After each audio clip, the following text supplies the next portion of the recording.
Assalamualaikum warahmatullahi wabarakatuh. Saya mahasiswa K1 kelas L2 Ahmad Yasin dari SDN Secang 2 Kecamatan Secang Kabupaten Magelang akan mempresentasikan tentang satu yaitu tentang surat Al-Hujurat.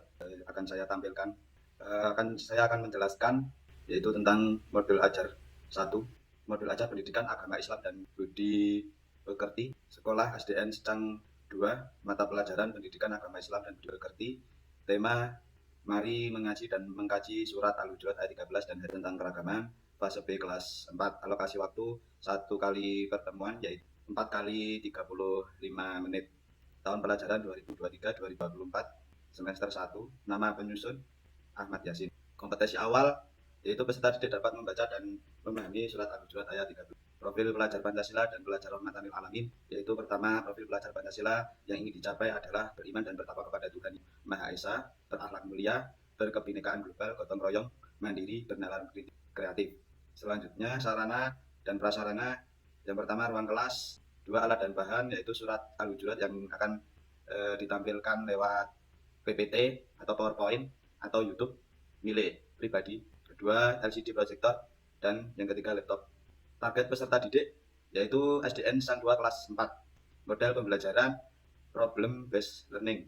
Metode pembelajaran ceramah, diskusi, jigsaw, make and match, dan kooperatif script. Tujuan pembelajaran: setelah mengikuti kegiatan pembelajaran, peserta didik dapat membaca surat Al-Hujurat ayat 13 dengan baik dan benar. Yang kedua, setelah mengikuti kegiatan pembelajaran, peserta didik mampu menulis surat Al-Hujurat dengan baik dan benar.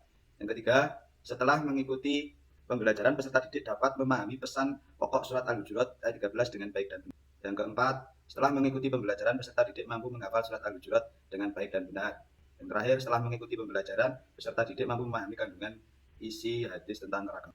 Pemahaman bermakna yaitu satu huruf Al-Quran yang dibaca akan diganti oleh Allah dengan 10 kebaikan. Dua, pertanyaan pemantik. Yang pertama, apakah kalian sudah bisa membaca surat Al-Hujurat ayat 13? Yang kedua, apakah kalian sudah memahami arti surat Al-Hujurat ayat 13? Yang ketiga, mengapa dalam kehidupan ini ada banyak suku, ras, budaya, dan manusia diciptakan berbeda-beda karakter? Langkah-langkah persiapan: guru menyiapkan kebutuhan pembelajaran, yaitu surat Al-Hujurat lewat PPT atau YouTube, LCD projector, dan laptop. Langkah-langkah pembelajaran: kegiatan pembukaan, guru memulai dengan salam dan memeriksa apakah peserta didik sudah siap belajar dan menanyai terhadap anak bagaimana kabarnya. Kemudian berdoa, selanjutnya berinteraksi aktif untuk mengetahui perkembangan belajar mereka di rumah. Terus mengajak peserta didik menyanyikan lagu wajib nasional untuk menekankan pentingnya cinta tanah air. Terus guru memberi kesempatan kepada peserta didik untuk membaca materi beberapa menit saja. Selanjutnya guru mengumpulkan materi yang akan diajarkan dalam kehidupan sehari-hari. Kegiatan inti yaitu guru mengondisikan peserta didik atau mengelompokkan peserta didik 3 atau 4 anak. Selanjutnya guru menampilkan media pembelajaran lewat PPT atau YouTube dan dijelaskan kepada peserta didik. Setelah itu guru memberikan umpan balik atau jawaban pertanyaan peserta didik mengaitkan pembelajaran dengan pentingnya perilaku yang sesuai dengan profil Pancasila. Selanjutnya guru memberikan lembar latihan yaitu tentang memasang surat Al-Hujurat per kata dan artinya. Anak disuruh untuk memasangkan sesuai dengan ayatnya dan artinya. Setelah itu guru memberi contoh membaca dan menampilkan surat Al-Hujurat lagi yang tadi sudah ditampilkan, dibaca berulang-ulang supaya anak terekam dengan otomatis untuk tujuan pelajaran menghafalnya.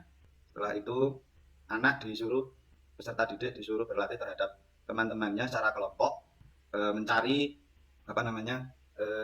isi pokok dari surat Al-Hujurat terhadap kehidupan sehari-hari. Terus di tengah-tengah pembelajaran guru memberikan ice breaking, tepuk semangat supaya anak-anak menjadi lebih semangat terhadap pembelajaran dan menghasilkan tujuan pembelajaran yang menyenangkan.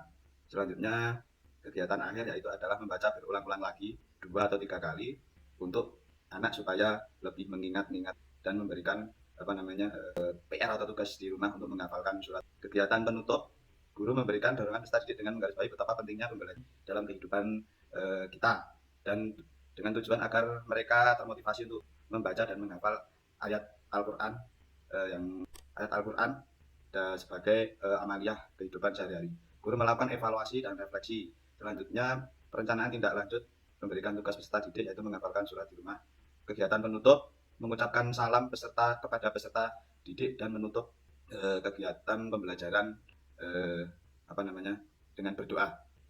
Asesmen penilaian pencapaian tujuan Ya, cukup. pembelajaran. Cukup Pak? Ya Pak. Ya, Terima kasih. baik. Itu pemaparan dari saya. Dalam menyusun modul ajar ini, Nggih. halo, bisa Halo. dengar suara saya? Bisa Pak? Nggih. Ya, baik. Dalam menyusun modul ajar ini, Ya. landasan teori atau teori belajar apa yang melandasi dalam menyusun modul ajar ini? Yang pertama kognitivisme Pak, yaitu di mana proses perubahan Bisa dijelaskan alasannya? Yaitu alasannya adalah proses perubahan persepsi dan pemahaman yang dapat diukur dan diamati. Tempat contohnya yaitu dari membaca dan memahami isi kandungan surat Al-Hujurat ayat 13. Itu untuk kognitivisme. Dan yang kedua, saya kira teori selanjutnya yaitu konstruktivisme Pak, yang dimana diharapkan peserta didik mampu mengembangkan apa yang sudah dipelajari diaplikasikan dalam kehidupan sehari-hari tentang toleransi dan keragaman. Baik. Dalam menyusun modul ini apakah sudah meliputi prinsip-prinsip Merdeka Belajar? Bisa dijelaskan? Iya Bapak. Sudah Bapak. Ya, bisa dijelaskan? Ya, dalam modul ajar ini sudah mengandung prinsip-prinsip Merdeka Belajar, di mana di modul ajar ini tercantum yaitu diskusi interaktif, analisis teks, terus bermain dengan mix text match atau menjodohkan, terus karya kreatif, di mana karya kreatif itu nanti peserta didik membuat karya, yaitu membuat karya dengan botol bekas. Terus pembelajaran dengan kolaboratif, yaitu kelompok tadi kepengelompokan dan mereka berkolaborasi menemukan makna-makna surat Al-Hujurat ayat 13 di dalam kehidupan sehari-hari. Begitu Bapak. Iya. Jadi di dalam modul ajar juga sudah dicantumkan tujuan pembelajaran, kemudian alur tujuan pembelajaran. Tuh.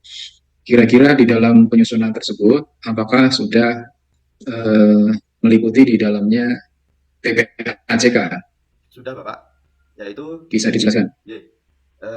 Modul ajar yang saya susun sudah meliputi TPACK. TPACK itu Technological Pedagogical Content Knowledge, di mana menggunakan teknologi dalam pembelajaran. Saya menggunakan PPT atau YouTube untuk ditampilkan media pembelajarannya, laptop, proyektor, seperti itu Pak. Ya, di modul P5 PPRA itu kan ada tema, kemudian topik yang dipilih. Apa alasan menentukan tema dan topik yang dipilih tersebut? P5, apa temanya, topiknya, lalu apa alasannya? Apa tema dan topiknya, lalu apa alasannya? Untuk P5, temanya yaitu gaya hidup berkelanjutan, di mana diharapkan peserta didik dapat mengembangkan untuk masa depannya. Yang itu topiknya mengolah barang bekas botol plastik diubah menjadi barang berguna, yaitu mengolah botol plastik itu menjadi lampu hias atau lampu dinding yang bertuliskan kaligrafi Bapak. Alasannya yaitu memberikan pemahaman yang mendalam tentang pentingnya pengolahan sampah plastik dan kemampuan untuk mengubah menjadi barang yang berguna. Di mana proyek membuat lampu dinding ini dari botol plastik dapat mengajarkan kreativitas atau menumbuhkan kreativitas si peserta didik serta menanamkan kesadaran akan pentingnya daur ulang sampah. Dan secara efisien melalui P5 ini siswa dapat memahami tanggung jawab kita terhadap lingkungan alam ini demi menjaga dari sampah-sampah yang ada dengan mengambil tindakan nyata, yaitu mendaur ulang sampah botol plastik menjadi barang yang berguna. Seperti itu Pak. Ya baik, lalu apa hubungannya dengan materi surat Al-Hujurat 13 tadi? Hubungannya adalah kaligrafinya itu bisa menulis ya Pak, menulis Arabnya itu bisa diaplikasikan di dinding, dan itu bisa mengingat-ingat ketika ditempelkan di kamar atau di dinding itu si anak peserta didik dapat mengingat-ingat surat Al-Hujurat itu menyuruh kita untuk bertoleransi, menghargai perbedaan, menghargai keragaman yang ada, seperti itu Pak. Dan untuk menjaga Ya, lingkungan, seperti itu Pak. ya. Di sini Pak Yasin, waktu ketika menyusun proposal PTK, judulnya peningkatan kemampuan anak dalam menghafal Quran surat Al-Hujurat ayat 13 dengan metode 3T plus 1M. Coba bisa dijelaskan alasan mengapa proposal PTK-nya dengan judul itu? Saya mengambil dengan judul peningkatan kemampuan anak dalam menghafal surat Al-Hujurat ayat 13 dengan metode 3T plus 1M pada anak kelas 4 itu dikarenakan di kelas 4 masih banyak yang kesulitan dalam menghafal Pak. Nah, maka dari itu saya mengambil PTK dengan judul itu melalui metode 3T 1M itu apa? Melalui metode 3T 1M, di mana 3T itu adalah tasmi, yang kedua tafahum, yang ketiga tikrar, dan 1M-nya adalah murojaah. Di mana tasmi itu mendengarkan berulang-ulang, bisa gurunya yang membacakan terus anak mendengarkan, atau bisa lewat baik. Baik, sekarang redaksinya itu bisa dipersingkat lagi, biar tidak ada pengulangan kata anak. Oke. Halo, bisa dengar? Bisa Pak. Jadi peningkatan kemampuan menghafal Quran surat Al-Hujurat ayat 13, langsung gitu saja. Peningkatan kemampuan menghafal Quran surat Al-Hujurat ayat 13 dengan metode 3T plus 1M pada anak kelas 4 gitu Pak.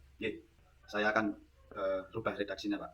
Jadi saya bacakan sekali lagi, peningkatan kemampuan menghafal Quran surat Al-Hujurat ayat 13 dengan metode 3T plus 1M.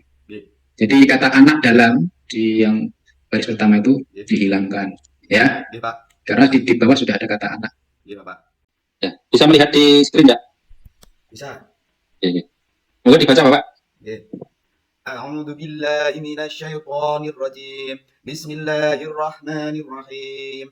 Rabbana innana sami'na munadiyan yunadi lil imani an aminu bi rabbikum fa amanna. Rabbana faghfir lana dzunubana wa kaffir 'anna sayyi'atina wa tawaffana ma'al abrar. Bapak? Ya. Sekarang bawahnya. Surat Al-Hud itu Pak? Ya. A'udzu billahi minasyaitonir rajim. Bismillahirrahmanirrahim. Wa qala irkabu fiha bismillahi majraha wa mursaha. Inna rabbi laghafurur rahim. Shadaqallahul adzim. Bawahnya Bapak. Oke. Bismillahirrahmanirrahim. Qalu ya abana ma laka la ta'manna ala Yusufa wa inna lahu lanasihun. Siapkan alat tulisnya Pak. Oke. Pak. Tuliskan siratal ladzina an'amta 'alaihim. Siratal ladzina an'amta. Ya. Ini Bapak. Ya. Baik, cukup, sudah selesai. Iya Bapak. Terima kasih Bapak atas semuanya. Mohon undur diri. Assalamualaikum warahmatullahi wabarakatuh.